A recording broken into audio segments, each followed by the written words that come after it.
Why must they destroy everything I love in this world? Okay, so what this video is a revisit on my previous legit review about Endgame, because I feel I didn't address many of my problems with it correctly. So, spoilers, looking at you, Fran.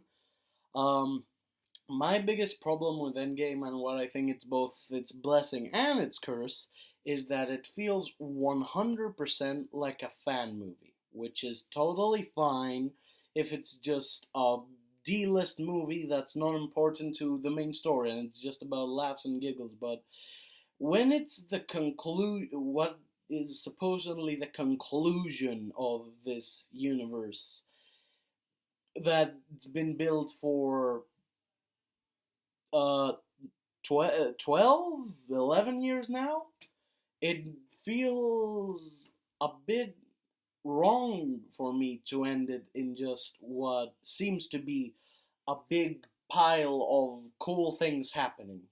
And that's the best way to describe Endgame for me.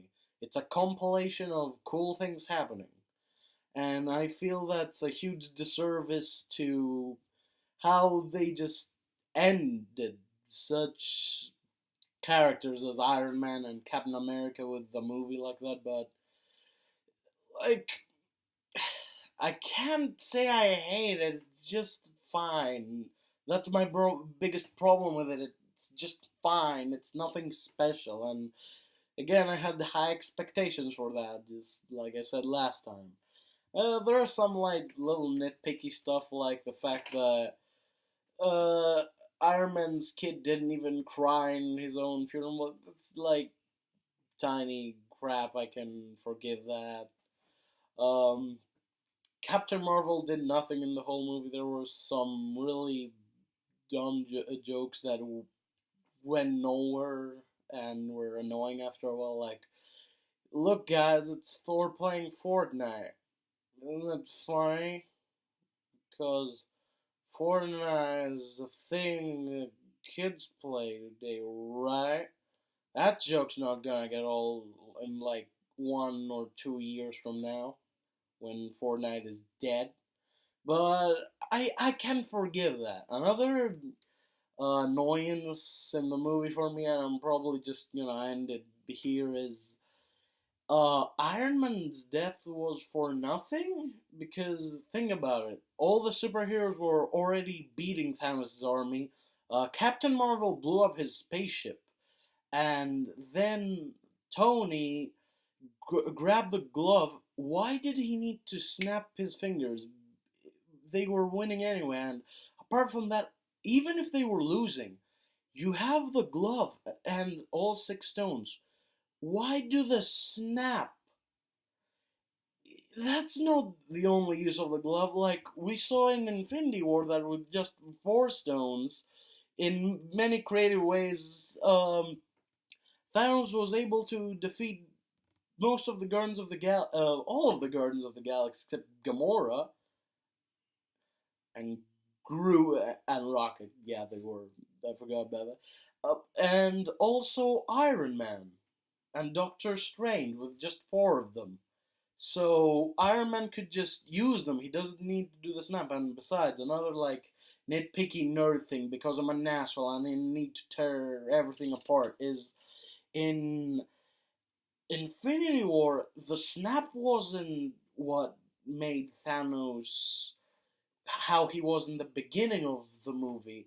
It was because he destroyed the stone. So why did the Hulk have such a recoil when he snapped the fingers and brought everyone back? But I guess that works, but why did Tony need to snap his fingers? It felt like they really wanted to find a good reason to kill a fireman in an epic way, but I mean, the scene itself was cool, but what? There was no point to it.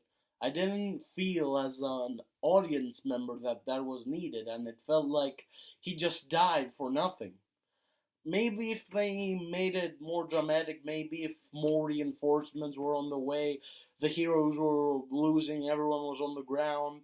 Maybe Pepper almost died, and that made Tony take the decision to take his own life. But I felt that was kind of pointless. I feel they killed off Iron Man for no other reason, just to have it be the thing that it's the death of Iron Man. And as much as they wanted to keep it a secret, let's be real.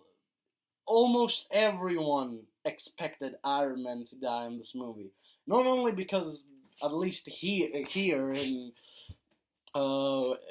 United States where I live, the second everyone watched the film, they called all their friends who were Marvel fans and said, "Hey, Iron Man dies," and then hung up. So it's not only that, it's somehow predictable, making him such a bit, giving him a family in the start of the movie shows he has something to lose, something to give up his life to save. And the second I saw the child, even if I wasn't uh, aware of it from spoilers, I would immediately assume he would die by the end of the film. But that's most of it, really. In the end, I don't hate it. I appreciate it a bit better than I did last time. But again, the best way to describe it is a compilation of cool things happening in the Marvel MCU. So in the MCU, so there's nothing else to say, really. That's pretty much it. If you want to go see it, go ahead. You'll probably have a great time if you're a Marvel fan. But if you're a film buff or you expect something more than just a fun time in movies, maybe go look somewhere else. So this is Legit Review Part 2 of 1 that I did. It's a revisit. I don't know why it is. I'm tired. Everything's horrible and we're all gonna die one day. Okay, have a good night, everybody. I'm leaving.